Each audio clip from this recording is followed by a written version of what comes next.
you ready to practice your intonation, pronunciation, and rhythm with the show Stranger Things? It'll take all day to bike there and back. It'll take all day to bike there and back. Oh, I definitely am. Today, you're gonna channel your inner actor and you're gonna practice shadowing with me with the show Stranger Things. We're gonna shadow a scene between Eddie, Nancy, Steve, and the rest of the gang when they plan to buy lots of guns to fight Vecna, and Eddie comes up with the brilliant idea to steal a camper van to reach the store. Shadowing is one of the most effective techniques to practice your speaking skills. Sound natural and use real sentences rather than rigid textbook phrases with no real impact. And it's really simple. All you have to do is repeat a speaker by playing a line, pausing, and repeating while paying attention to one or two things. In our case today, we're gonna focus on pitch and rhythm. Why? Because these two elements are the very first thing a person hears when you speak. If you're new to my channel, welcome my friend. My name's Albert. I'm a non-native English speaker, and in this channel, I reveal every bit and trick to help you sound more fluent and confident when you speak English. And now, let's first listen to the full scene. This place is just far enough outside of Hawkins. As long as we steer clear of the main roads, we ought to be able to avoid cops and angry hicks. If we're trying to avoid angry hicks, maybe we shouldn't go to some store called the War Zone. Normally I'd agree, but we need the weapons, so I think it's worth the risk. Me too. Yeah, but is it worth the time? It'll take all day to bike there and back. Who said anything about bikes? Well, you got some sort of car we don't know about? Yeah, it's not exactly a car. Steve, it's not exactly mine, but it'll do. Okay, so now I want you to reach your inner actor and find the urgent tone of this scene to imitate it after me. Now remember, today we're gonna focus on pitch and rhythm. They're basically the music of this language. Pitch is the frequency, the note that you're playing with your voice while speaking. Words that are stressed are higher in pitch, longer than the other ones, whereas the rhythm is literally the beat. Let's listen to the first line. Pay close attention to the music of Eddie's voice. This place is just far enough outside of Hawkins. This place is just far enough outside of Hawkins. This place is just far enough outside of Hawkins. The pitch starts up and then it goes down. Let's play it again. This place is just far enough outside of Hawkins. This place is just far enough outside of Hawkins. Now I'm gonna play it again. Focus on the music, because now you're gonna repeat it. This place is just far enough outside of Hawkins. And now you. As long as we steer clear of the main roads, we ought to be able to avoid cops and angry hicks. As long as we steer clear of the main roads, we ought to be able to avoid cops and angry hicks.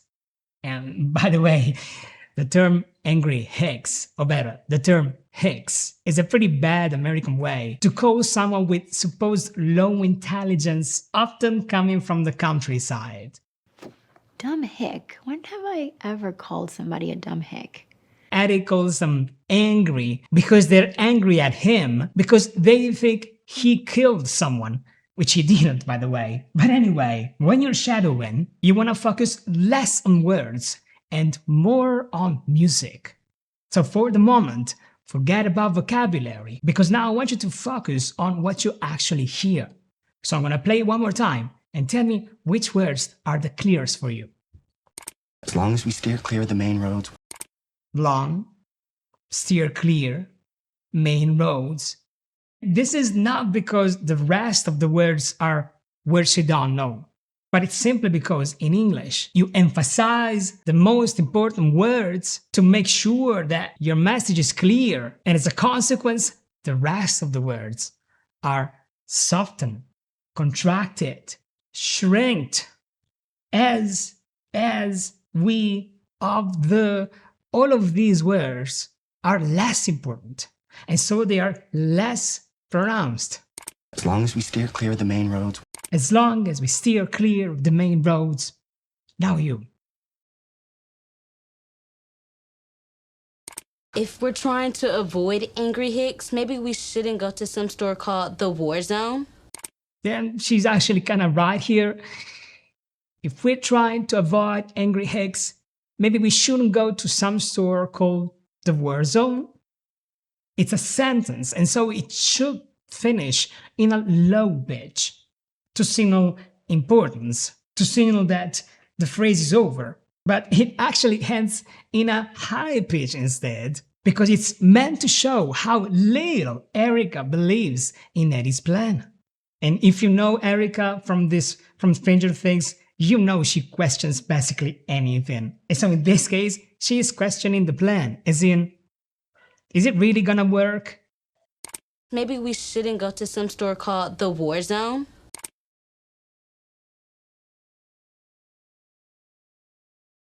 Good. When you shadow, avoid using a monotone. Actually, act the part. Act out like this unknowing little girl. Maybe we shouldn't go to some store called the War Zone.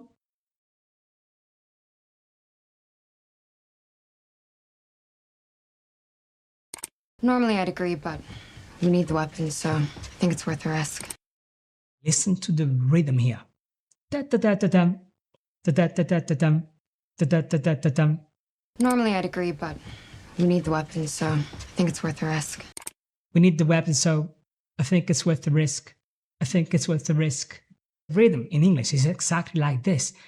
Fast, slow, fast, slow, fast, slow. It's like a dance. Ta-ta, ta-ta, ta-ta. I think it's worth the risk. I think it's worth the risk. If there's one thing you take out of this video, let it be this one. Ta-ta, ta-ta, ta-ta. Try this with me. I think it's worth the risk.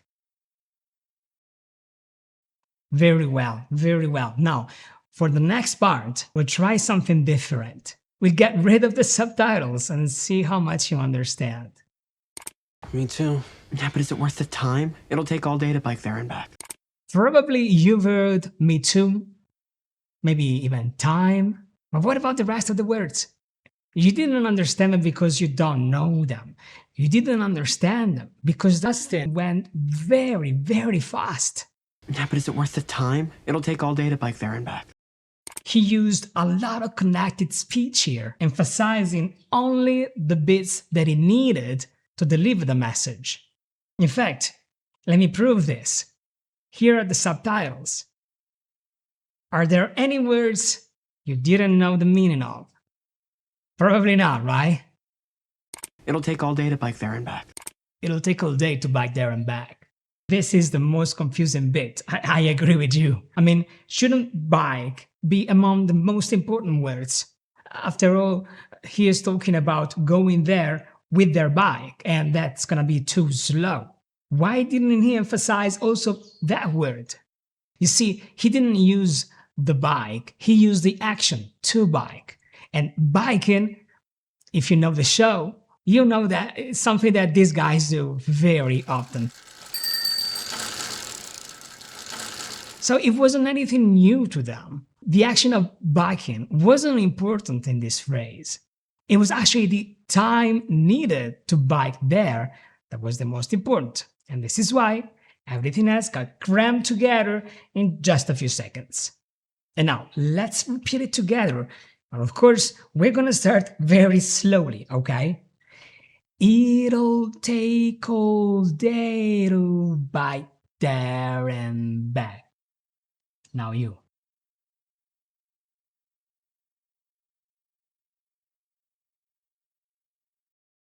All right, yeah, you see that everything is contracted and sounds change day instead of day two. This is because when you go very fast, you don't have time to flap your tongue the right way to produce a neat T sound. Let's go a little faster now. It'll take all day to bike there and back. Back there and back.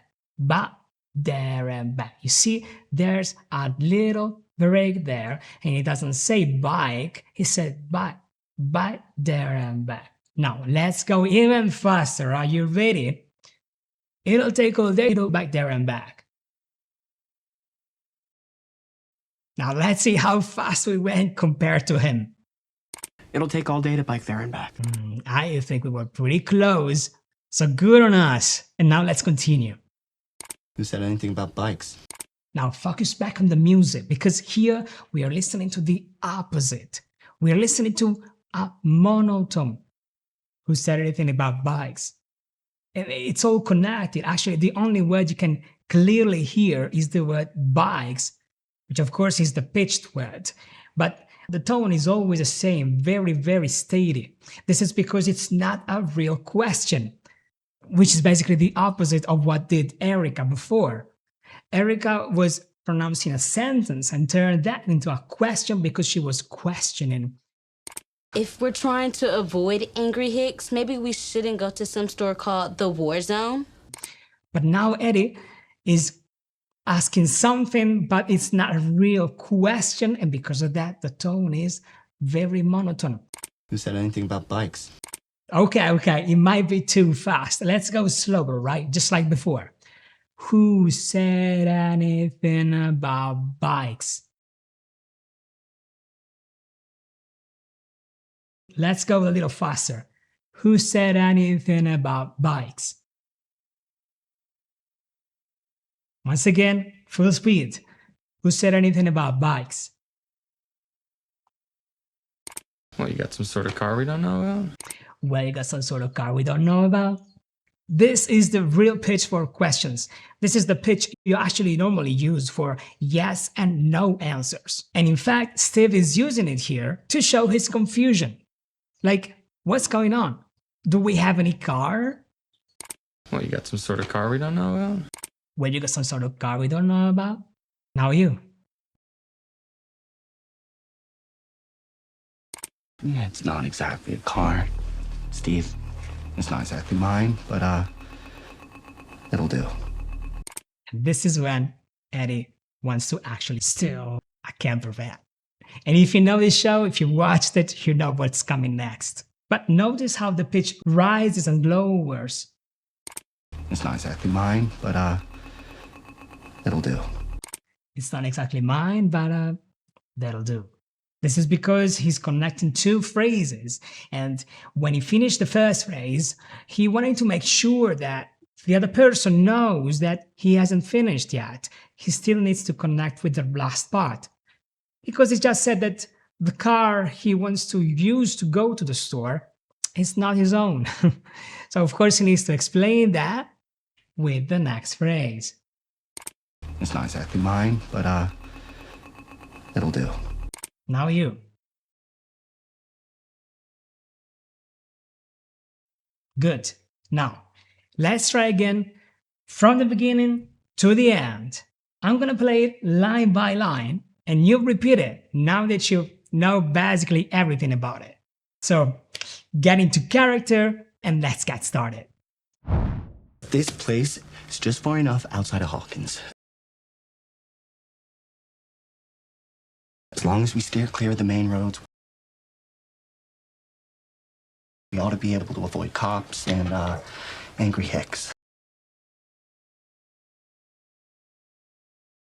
If we're trying to avoid angry hicks,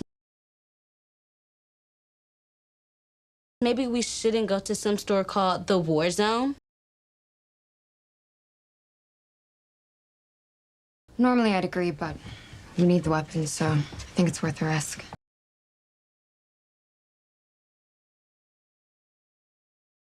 Me too.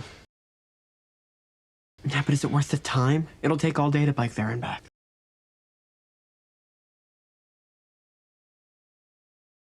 Who said anything about bikes? Well, you got some sort of car we don't know about?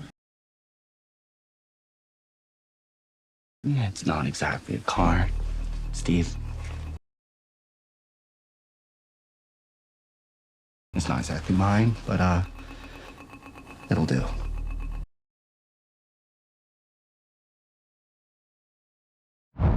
All right, very well. Congratulations, my friend. I hope today you learned something about pitch and rhythm and how they can help you communicate better in English.